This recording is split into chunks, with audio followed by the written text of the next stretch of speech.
பண்ண பொட்டு வச்சு வராண்டா.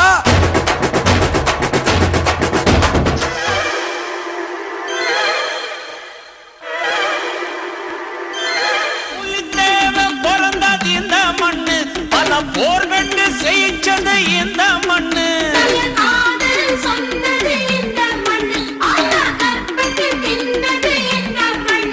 எங்கு மானோ வீரந்தார் என்று கண்டு திருநெல்வேலி சீமையில்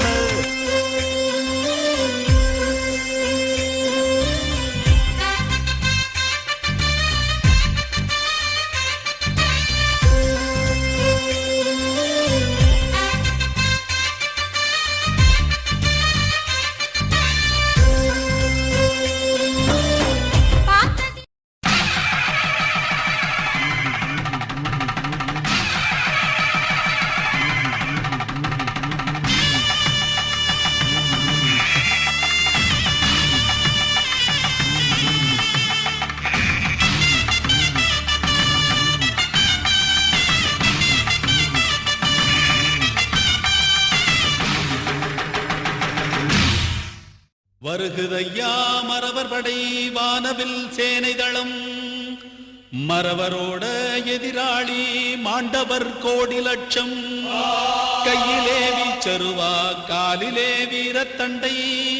நெத்தியில் பொட்டு வச்சு நீலவண்ண பட்டுடுத்தி தோளே வாழான துடியான வீரனடா.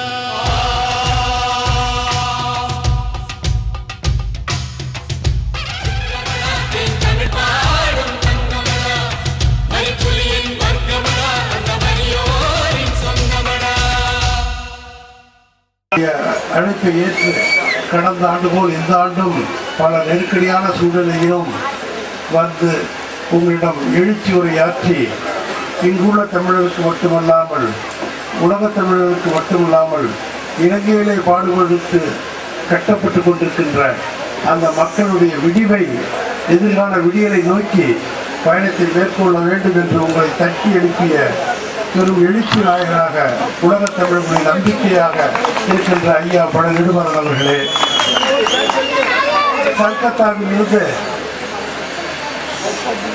இன்றைய ஜனாதிபதி பிரணாப் முகர்ஜியுடைய சகோதரியை மணந்த திரு கிருஷ்ணமோகன் அவர்கள் நம்முடைய நிகழ்ச்சிகளை எதற்கும் அழைத்தாலும் அழைக்காவிட்டாலும் அவர் முன்னே வந்து நிற்கின்றார். தஞ்சையில் எங்கள் வீட்டு திருமணமாகட்டும், தஞ்சையில் நடக்கின்ற கலை இலக்கிய திருவிழாவாகட்டும், எதற்கும் அவர் வந்து விடுவார். அப்படிப்பட்ட அன்பு நண்பர் அவர்களுக்கு கட்டப்பட்டுக் கொண்டிருக்கிற மக்களுக்காக என்ன செய்ய வேண்டும் என்கின்ற அவருடைய பேசுவார் என்று எதிர்பார்க்கின்றேன். அதே போல வாயில் வந்ததெல்லாம் பேசுறவங்கெல்லாம் கேப்டன்களை விட உண்மையான போரிலே வெற்றியை பெற்று இந்தியாவுடைய மானத்தை நம்முடைய மானத்தை மீட்டவரை இந்த புனிதவன் விழாவிலே அழைத்து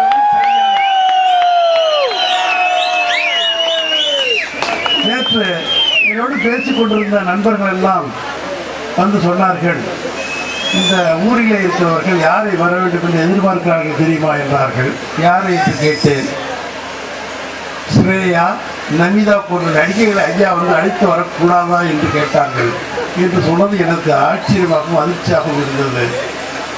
ஏன்னா நம்ம ஊர் மக்கள் யார் இப்படி கேட்டார்கள், சின்ன பையன்களா என்று கேட்டேன். இல்லை, 60க்கும் மேற்பட்டவர்களாக கேட்டார்கள். இந்த இளைஞர்கள் கேட்கவில்லையா?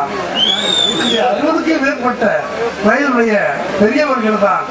கவலைப்படாதீர்கள் பெரியவர்களே, நெற்கட்டான் செல்வாள் பெரியவர்களே, உங்களுக்காக அடுத்த ஆண்டு நாங்கள் எல்லாம் கொஞ்சம் விலகி கொண்டு அவர்களை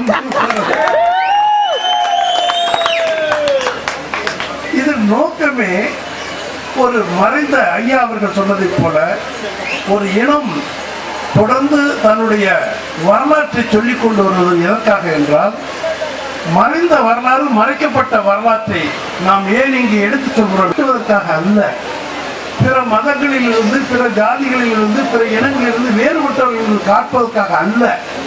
அந்த காலகட்டத்தில் தமிழன் மரத்தமிழன் எப்படி மானம் உள்ளவனாக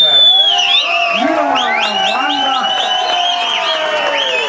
அந்த மங்கி போகிற அந்த குலத்தை இந்த மக்களுக்கு இந்த நிகழ்ச்சிகள் மூலமாக எடுத்துச் சொல்லித்தான் மீண்டும் மறுத்து போயிருக்கின்ற இனத்திற்கு அல்லது பின்தங்கி போயிருக்கின்ற அந்த இனத்திற்கு சுதந்திரம் என்ற பெயரால் நம்ம எல்லாம் சுரண்டி கொண்டு வந்த ஆங்கிலேயன் போய்விட்டான் என்று அந்த இடத்திலே மேல்தட்டு மக்கள் வந்து உட்கார்ந்து கொண்டு நம்மை சுரண்டுகிறார்களே, அவர்களிலிருந்து மீட்டு மீண்டும் சாமானியர்கள் இந்த ஆட்சியை அதிகாரத்தை ஒரு காலத்தில் ஆண்டவர்கள் கையிலே திரும்பவும் வர வேண்டும் என்பதற்காக இந்த நிகழ்வுகளை நாம் உருவாக்கி கொண்டு வருகின்றோம். மறைந்த வரலாறுகளை நாம் சொல்வதன் மூலமாக அந்த காலத்திலே இருந்த அந்த வீரமும் அந்த மானமும் ரோஷமும் நம்மிடத்திலே இருக்கிறது, இருக்க வேண்டும். வருங்கால இளைஞர்களிடத்திலே தன் வீடு தன் பெண்டு தன் பிள்ளை என்று இருக்கின்ற நிலை மாறி சமூகம் சமுதாயம் அதை உயர்த்த வேண்டும், தான் சமூகத்தை வளர்க்கின்ற வேண்டும் என்று எல்லாருடைய எண்ணமாக இருக்கலாம். அது தவறு இல்லை. ஒரு சமூகம் வளர வேண்டும், அந்த இனம் வளர வேண்டும் என்கின்ற போதெல்லாம் ஒட்டுமொத்த இனமும் தன் இனமாக தன் மதமாக தன் சொந்தமாக நினைத்தவர்கள். ஆனால் அப்படி எல்லோரும் இருக்க முடியுமா என்றால் முடியாது. அவர்கள் வாழ்கின்ற பகுதியில் இருக்கின்ற தன் வீடு தன் பிள்ளைகள் சொந்தங்கள் என்றால் இருக்கத்தான் செய்வார்கள்.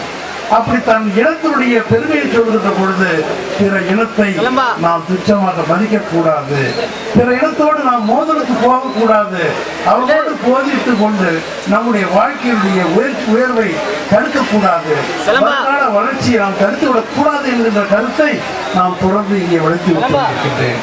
அப்படி வலியுறுத்ததனுடைய காரணமாக எந்த தென்பாண்டி பகுதியிலே ஜாதி மோதல்கள் இருந்ததோ அந்த ஜாதி மோதலுக்கு அடிப்படையானவர்கள் யார் யார் என்று நீங்கள் நினைத்தீர்களோ அவர்களெல்லாம் வரலாற்றுடைய பின்பகுதியை பரட்டி பார்த்தால் புலித்தேவனாக காலமாக இருக்கட்டும், வேலுநாச்சியாருடைய காலமாக இருக்கட்டும், அவர்களுக்கு உண்மையாளர்கள் யார் இருந்தார்கள் என்றெல்லாம் என்னுடைய புத்தகத்திலே எழுதி காட்டினேன். இந்த புலித்தேவனுடைய இந்த பிறந்த மண்ணிலே இருந்து சொல்கின்றேன். அவருக்கு வலதுகரமாக இடதுகரமாக இருந்து போராடியவர்கள் வெண்ணிக்காலடி என்கிற தளபதி போரிலே ஆங்கிலேயருக்கும் இறுதிக்கட்ட போர் நடக்கின்ற பொழுது அவருடைய தளபதியாக இருந்த வெண்ணிக்காலுடைய வயிற்றை கிழித்து ஆங்கிலேயருடைய கத்தி வயிற்றை கிழிக்கின்ற பொழுது அந்த குடல் சரிந்து விடுகிறது. சரிந்து விழுந்த குடலை ஒரு கையால் பிடித்துக் கொண்டு புலித்தேவருக்கு பாதுகாக்க போராடிய அன்றைக்கு அவருடைய மடியிலே உயிர் நீத்தவன் தான் வெண்ணிக்காலடி. அதே போல பக்கத்தில் இருக்கின்ற கோட்டையில் இருக்கின்ற வெண்பற்ற குடையையும் வெண்புறவையும் கொண்டு வந்தால்தான் நீ மானமுள்ள தமிழர் என்றால் என் வீரன் என் நாட்டிலே புகுந்து எடுத்துக்கொண்டு வா என்று சவால் விட்ட பொழுது இங்கே இருந்து அந்த நாட்டிற்குள் போய் அங்கே குற்றமாக சென்று அவருடைய வெண்பற்ற குடையையும் அந்த புறவியையும் பிடித்து வந்து ஒப்படைத்து அந்த சவாலை ஏற்று புலித்தேவருக்கு வெற்றியை தேடி தந்தவர் தான் நம்முடைய ஒண்டி வீரன். இது வரலாறு. ஆனால் இப்பொழுது சிலர் நான் பெரியவனா நீ பெரியவனா என்ற போட்டி இருக்கின்ற பொழுது கோழி முதலா முந்தா முட்டை முதலா என்று போட்டியை வைத்துக் கொண்டு சிலர் தவறான கருத்துக்களை பொறுத்துகின்ற பொழுது நீங்கள் எல்லாம் மாற்றப்பட்டதை எனக்கு வேளாண்சாமி அவர்கள் சொன்னார்கள். நான் வெளிநாட்டில் இருக்கின்ற பொழுது எனக்கு போன ஆண்டு சொன்னார்கள். இந்த ஆண்டும் அப்படித்தான் சொன்னார்கள். நான் ஒவ்வொரு ஆண்டும் இந்த புலித்தேவ விழாவுக்கு வருவதற்காக நான் வெளிநாட்டில் இருக்கின்ற பொழுது அந்த நிகழ்ச்சிகளை தடுத்து நிறுத்தி வைத்து விட்டு இங்கே வர வேண்டிய சூழ்நிலை. இந்த ஆண்டு அப்படித்தான் நான் லண்டன் போய்விட்டு இந்த ஆண்டு போவதற்கு எத்தனை இளைஞர்களை இந்த மத்திய அரசாங்கம் உருவாக்கி இருக்கின்றோம். என்னுடைய பாஸ்போர்ட்டை அவர் நிறுத்தினார்கள். நான் போராடினேன்.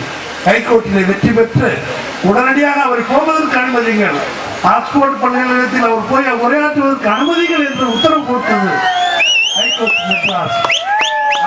அரசியலில் இருக்கின்ற சிதம்பரம் அவர் தமிழர்களுக்கு இங்குள்ள தமிழர்களுக்கு மட்டும் எதிர்பார்க்கவில்லை, இலங்கையில் இருக்கிற தமிழர் செத்ததற்கும் சிதம்பரம் போன்ற ஒரு ஹோமினிஸ்டாக இருக்கிறார்.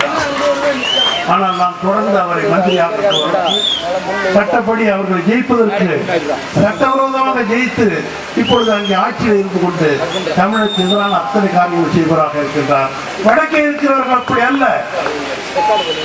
நாம் நாட்டுக்கு சம்பந்தம் இல்லாமல் வந்திருக்கிற ஒருவரும் தமிழ்நாட்டிலிருந்து வெற்றி பெற்று போயிருக்கின்ற காங்கிரஸ்காரர்களும் தான் நமக்கு விரோதியாக இருக்கிறார்கள்.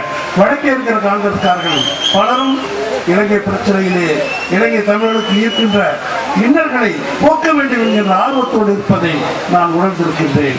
ஐயா அவர்களுக்கு தெரியாததல்ல, அவர் இந்திரா காந்தி அம்மையாரே காப்பாற்றியவர், உயிரை காப்பாற்றியவர்.